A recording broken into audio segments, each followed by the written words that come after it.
Class 10 last class में triangles chapter में exercise 6.2 में कहाँ तक हो गया था भाई?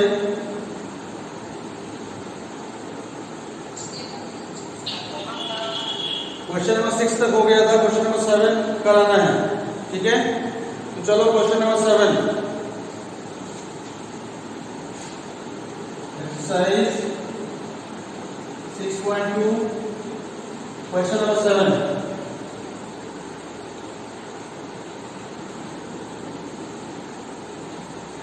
Using theorem 6.1, prove that a line drawn through the midpoint of one side of a triangle parallel to the another side bisects the third side। मतलब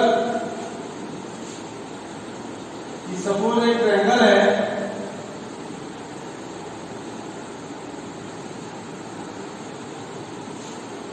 सपोज ये ABC एक ट्रायंगल है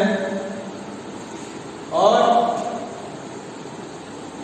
इसमें कह रहा है कि इस ट्रायंगल के किसी एक साइड के मिड पॉइंट से, किसी एक साइड के मिड पॉइंट से, देखो कह रहा है कि using theorem 6.1 prove that a line drawn to the mid point of one side of a triangle. ये ट्रायंगल ABC है, इसके एक साइड के मिड पॉइंट से, सपोज ये पॉइंट D है, ये हमारा मिड पॉइंट है AB का, तो यहां से एक लाइन ड्रॉ कर रहे हैं और ये जो लाइन है वो पैरेलल है इस सेकंड लाइन BC के। ये जो साइड BC है इसके पैरेलल है, ये भी क्वेश्चन में गिवन है। तो ये जो लाइन AC को जिस पॉइंट पर कट करेगा वो मिड पॉइंट होगा, ये हमें प्रूव करना है। यानी कि हमें इस E को AC का मिड पॉइंट प्रूव करना है। तो E AC का मिड पॉइंट कब प्रूफ होगा भाई?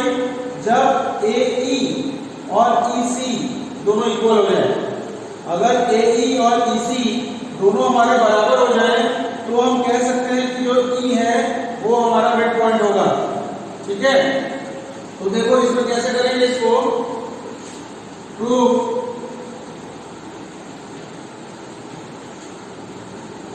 सबसे पहले हम गिवन लिख लें, क्या क्या हमें दिया हुआ है। D जो है AB का मिड पॉइंट है, यानी कि AD और BD दोनों बराबर होंगे। तो हम लिख लें यहाँ पे AD is equal to BD, ये हमें गिवन है, ये दोनों हमारे बराबर हैं। इसके अलावा DE is parallel to BC, DE जो है वो BC के पैरेलल है। अब हमें प्रूव करना है कि E हमारा AC का मिड पॉइंट है, यानी कि AE is equal to EC, ठीक है? तो देखो हमें पता है कि किसी भी ट्रायंगल ABC में अगर एक साइड पे कोई अगर एक पॉइंट D है और उससे अगर हम एक लाइन ड्रॉ कर रहे हैं और वो थर्ड लाइन के थर्ड साइड के पैरेलल होती है, तो by converse of Thales theorem, sorry converse नहीं, सीधा सीधा थेल्स थ्योरम से ही, तो बाय थेल्स थ्योरम ये जो लाइन DE अगर वो BC के पैरेलल है तो वो इन दोनों साइड्स को AB और AC को इक्वल रेशियो में डिवाइड करता है।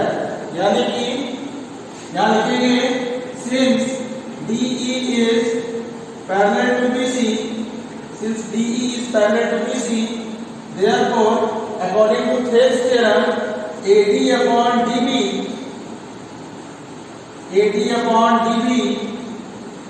इज इक्वल टू कितना होना चाहिए भाई? AE अपॉन EC के, AE अपॉन EC क्या होना चाहिए? ठीक। अब क्योंकि हमें मालूम है कि AD और ये जो BD है ये दोनों बराबर है, तो ये DB लिखो या BD लिखो, बात एक ही है। तो AD अपॉन DB जब ये दोनों बराबर है तो हम AD अपॉन ये जो DB है, DB की जगह पे भी हम AD लिख सकते हैं, तो ये हो जाएगा AD upon AD is equal to AE upon EC। तो अब यहाँ पे AD से ये AD कैंसिल हो जाएगा, तो ये 1/1 हो जाएगा is equal to AE upon EC। ठीक है, जैसे जब ये हो गया क्रॉस मल्टीप्लाई हम कर दें, क्रॉस मल्टीप्लाई करने के तो AE is equal to EC हो जाएगा, AE is equal to EC, तो E हमारा क्या होगा, मिड पॉइंट हो जाएगा। Therefore E is the midpoint, E is the midpoint of AC। ठीक है, प्रूव।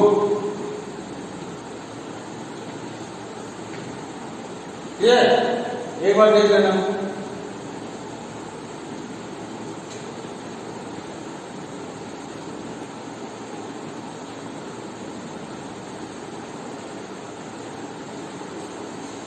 ठीक है, चलो अब next question, question number 8।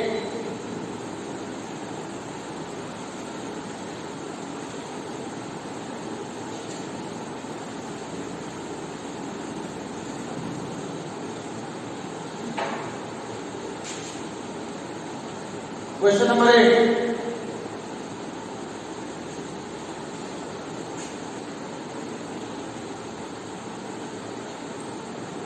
using theorem 6.2 prove that the line joining the midpoints of any two sides of a triangle is parallel to the third side।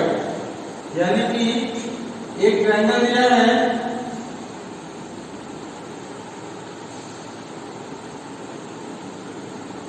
ABC suppose इसका नाम है,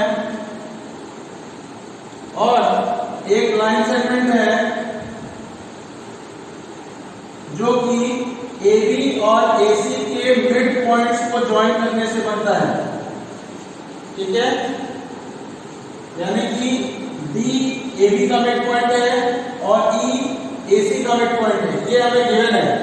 तो हमें ये प्रूव करना है कि जो ये लाइन DE है वो BC के पैरेलल है। ठीक है, तो देखो क्योंकि AD D मिड पॉइंट है, AD जो होगा वो BD के बराबर होगा। इसी तरह क्योंकि E हमारा मिड पॉइंट है तो AE जो होगा वो भी EC के बराबर होगा। तो अगर हम गिवन की बात करें, गिवन हमारा क्या है, AD is equal to DB and AE is equal to EC, AE is equal to EC। ठीक है, अब अगर हम AD बाई DB निकालें, AD बाई DB अगर हम निकालें तो ये कितना हो जाएगा भाई, AD अपॉन DB की जगह पे भी हम AD लिख सकते हैं, तो ये AD अपॉन AD हो जाएगा। AD1 AD से AD एक बार में कैंसिल हो जाएगा, तो ये हो जाएगा 1/1, है ना। इसी तरह हम AE अपॉन EC निकालें, AE अपॉन EC, तो ये हो जाएगा AE अपॉन, अब EC की जगह हम AE भी लिख सकते हैं, तो ये EC की जगह हो जाएगा यहाँ पे AE, और फिर AE से AE को कैंसिल कर देंगे तो ये भी आ जाएगा हमारा 1/1। तो देखो दोनों जो रेशियो है AD अपॉन DB और AE अपॉन EC दोनों ही हमारा 1/1 आ रहा है। तो जब दोनों का राइट हैंड साइड सेम है तो दोनों का लेफ्ट हैंड साइड भी सेम होना चाहिए। ठीक है, तो यहां से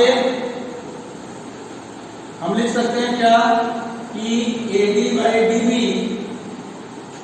is equal to AE by EC। ठीक है, इसका मतलब AD बाई DB जो है वो AE बाई EC के बराबर हो गया। और ये एक्चुअली कौन सा स्टेटमेंट कहता है भाई, ये थेल्स थ्योरम है ना।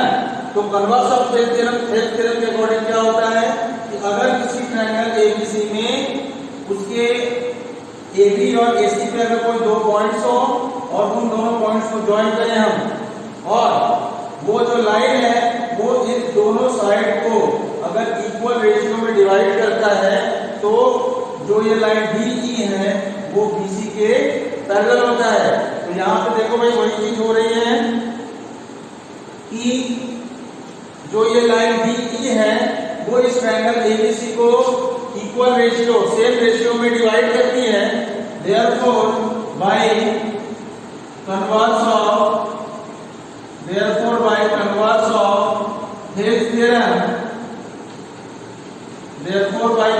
of Hill's theorem क्या हो जाएगा, DE जो है वो पैरेलल होगा BC के। प्रूव, ठीक है, बात समझ में आई? एक बार देख लो।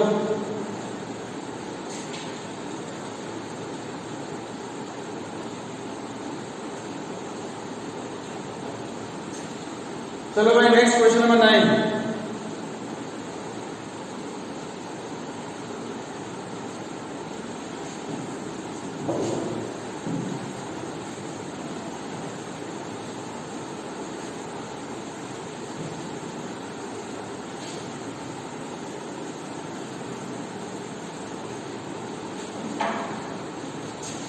क्वेश्चन नंबर 9 देखो इसमें क्या कह रहा है कि ABCD is a trapezium in which AB is parallel to BC.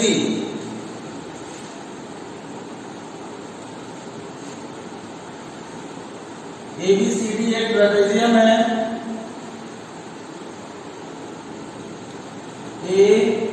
ABCD एक ट्रेपेजियम है और इसमें जो AB है वो DC के पैरेलल है। तो हम गिवन में लिख लें इसको, AB is parallel to DC, ठीक है। अब आगे कह रहा है कि and its diagonals intersect each other at the point O।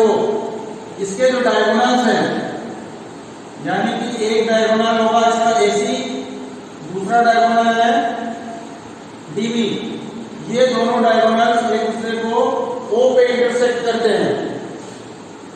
तो show that AO upon BO is equal to CO upon DO। To prove AO upon BO is equal to CO upon DO, ये चीज हमें prove करनी है। तो अब इसमें क्या करना है, सबसे पहले देखो एक कंस्ट्रक्शन करना है। कंस्ट्रक्शन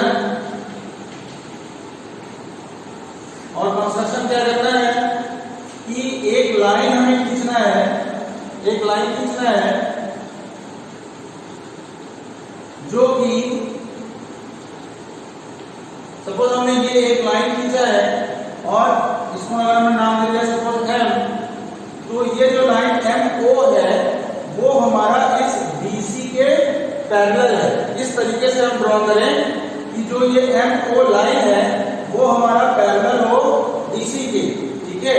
तो जब MO हमारा DC के पैरेलल होगा तो अपने आप यही MO हमें हमारा AB के भी पैरेलल हो जाएगा, क्योंकि DC और AB तो खुद में ही पैरेलल है। तो अगर MO हमारा DC के पैरेलल होगा तो अपने आप ये जो MO लाइन सेगमेंट है वो हमारा AB के भी पैरेलल होगा, ठीक है। तो हम यहाँ पर कंस्ट्रक्शन में लिखते हैं ड्रॉ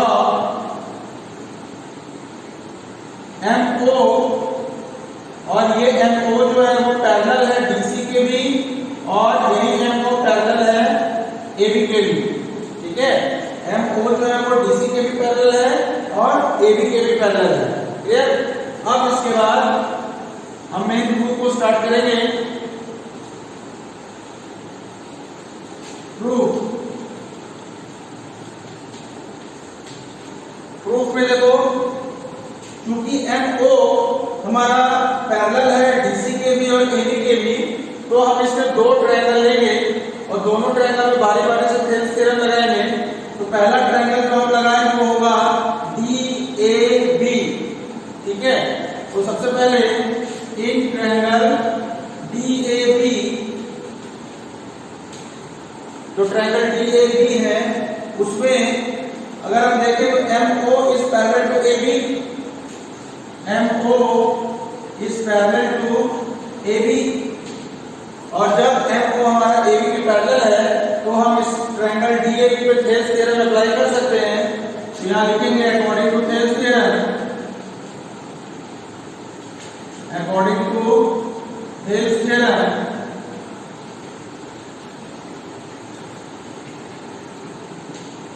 क्या होगा अकॉर्डिंग टू थेल्स थ्योरम में कि dm upon am, dm upon am is equal to OD या फिर DO upon BO, DO upon BO।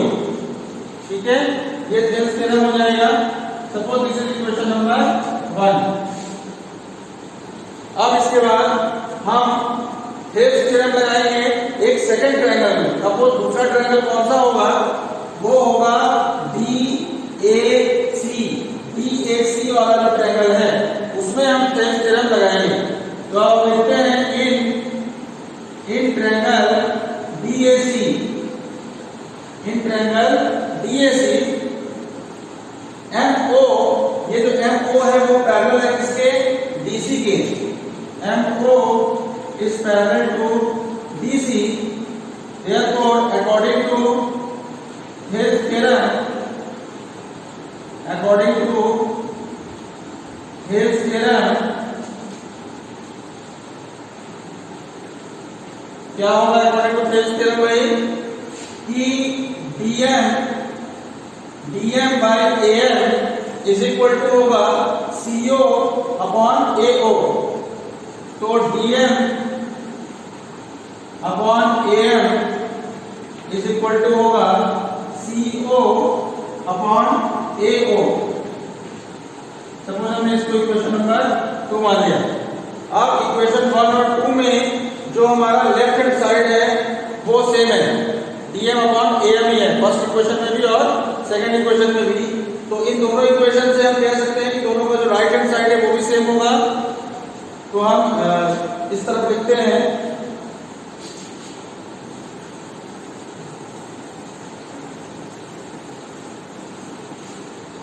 दोनों का राइट हैंड साइड में सेम होगा, यानी कि DO from equation 1 and 2, from equation 1 and 2 DO upon BO is equal to CO upon AO, यही होगा, है ना। अब हम क्या करें भाई, AO को हम इस तरफ लेके आए, सिर्फ AO का क्रॉस करें और DO को भी इधर नीचे लेके आए, तो ये हो जाएगा AO ऊपर चला जाएगा तो AO अपॉन BO को वही रहने देना है, AO upon BO is equal to CO ऊपर ही रहेगा और ये जो DO है उसको हम नीचे ले आएंगे, तो AO upon BO equals to CO upon DO। Prove,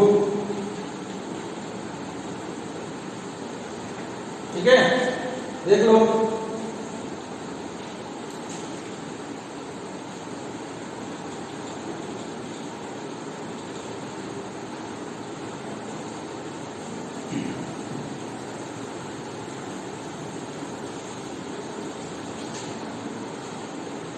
चलो next question number 10।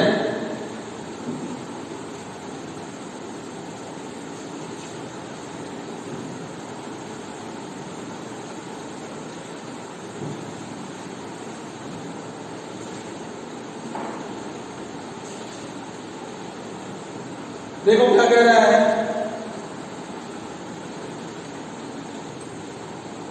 The diagonals of a quadrilateral ABCD intersect each other at the point O।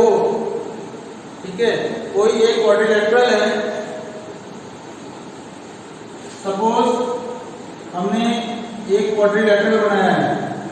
अब ध्यान देना भाई, ये जो हमने शेप बनाया है ये एक ट्रेपेजियम का शेप बनाया है, लेकिन हमें फिलहाल इस क्वेश्चन को क्वाड्रिलेटरल मान के चलना है। हम इसमें ये ना नहीं मानेंगे कि ये एक ट्रेपेजियम है। ठीक है, तो ABCD ये सपोज हमारा क्या है, एक क्वाड्रिलेटरल है और इसके जो डायगोनल्स हैं वो एक दूसरे को O पे इंटरसेक्ट करते हैं, यानी कि AC और DB ये एक दूसरे को O पे इंटरसेक्ट करते हैं। सच है, अब गिवन क्या है, देखो गिवन है हमें AO upon BO, AO upon BO is equal to CO upon DO, ये चीज हमें गिवन है। तो show that ABCD is a trapezium. To prove क्या करना है, ABCD इज अ ट्रेपेजियम।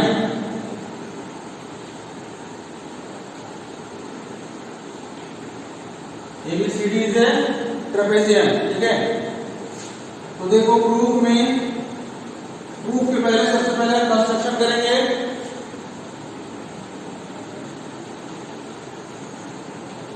और कंस्ट्रक्शन क्या करेंगे भाई, जैसे हमने लास्ट क्वेश्चन में किया था वैसे इस क्वेश्चन में भी करेंगे कि एक लाइन हम खींचेंगे। सपोज ये लाइन M है, MO है, तो ये लाइन हम कंस्ट्रक्शन करेंगे और इस तरीके से करेंगे कि ये जो MO लाइन सेगमेंट है वो हमारा पैरेलल हो DC के, ठीक है। तो हम यहां लिखते हैं कि ड्रॉ MO, और ये जो MO है वो हमारा पैरेलल है DC के। हमने DC के पैरेलल एक लाइन ड्रॉ किया MO, क्लियर। अब अगर हम इस ट्रायंगल में देखें, कौन सा ट्रायंगल है, ACD अगर ट्रायंगल में अगर हम देखें तो क्या हमें थेल्स थ्योरम लगा सकते हैं, क्यों, क्योंकि MO जो है वो हमारा DC के पैरेलल हमने ड्रॉ किया है, कंस्ट्रक्ट किया है, इसलिए इस ट्रायंगल ACD में हम थेल्स थ्योरम अप्लाई कर सकते हैं। तो इन ट्रायंगल यहां से हम स्टार्ट करते हैं प्रूफ को। प्रूफ में in triangle ACD, in triangle ACD MO is parallel to DC, therefore by Thales theorem,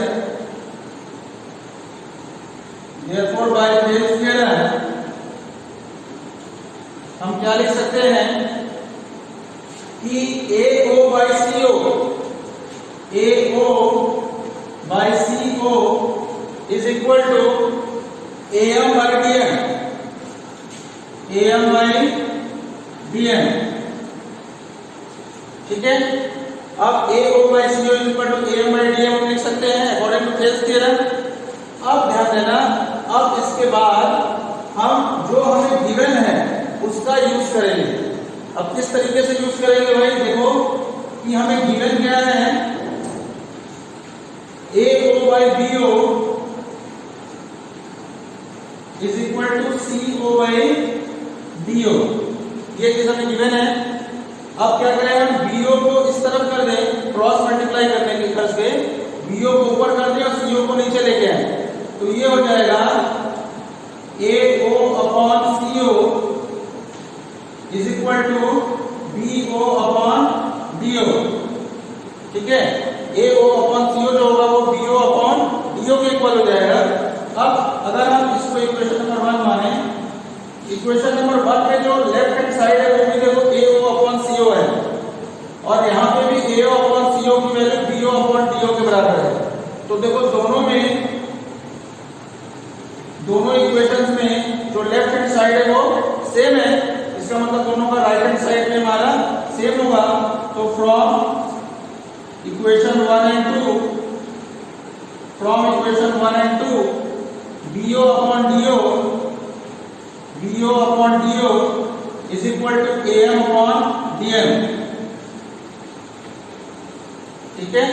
तो देखो भाई BO upon DO is equal to AM upon DM।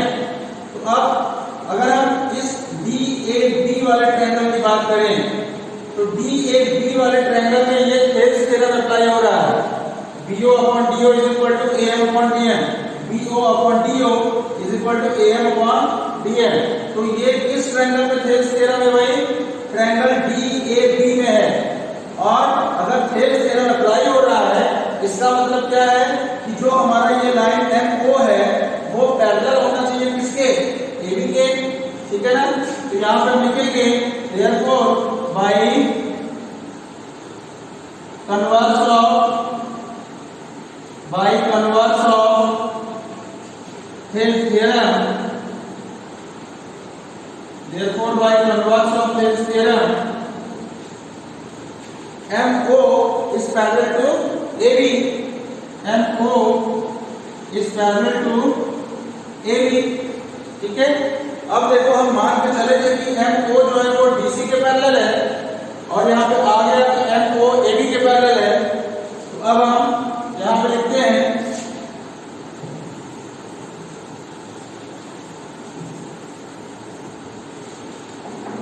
हम यहाँ लिखेंगे since MO parallel to DC by construction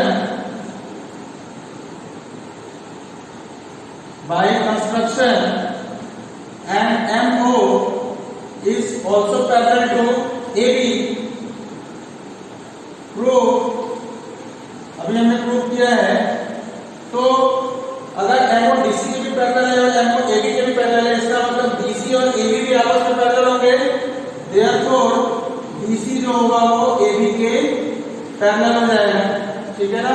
और हमें देखो मालूम है कि किसी भी क्वाड्रिलैटरल ABCD में अगर one pair of opposite side parallel होता है तो वो एक ट्रेपेजियम होता है, ठीक है ना? तो इसलिए one pair of opposite side यहाँ पे पैरेलल मिल रहा है क्योंकि DC हमारा AB के पैरेलल है। therefore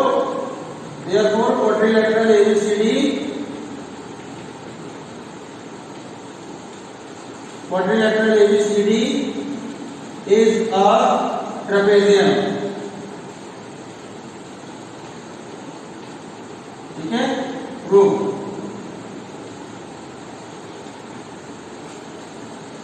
चलो ये एक्सरसाइज आज खत्म हो गया है। अब नेक्स्ट क्लास में हम इसके आगे के थ्योरम्स के ऊपर बात करेंगे। उम्मीद करते हैं समझ में आ गया होगा, ठीक है? चलो ओके।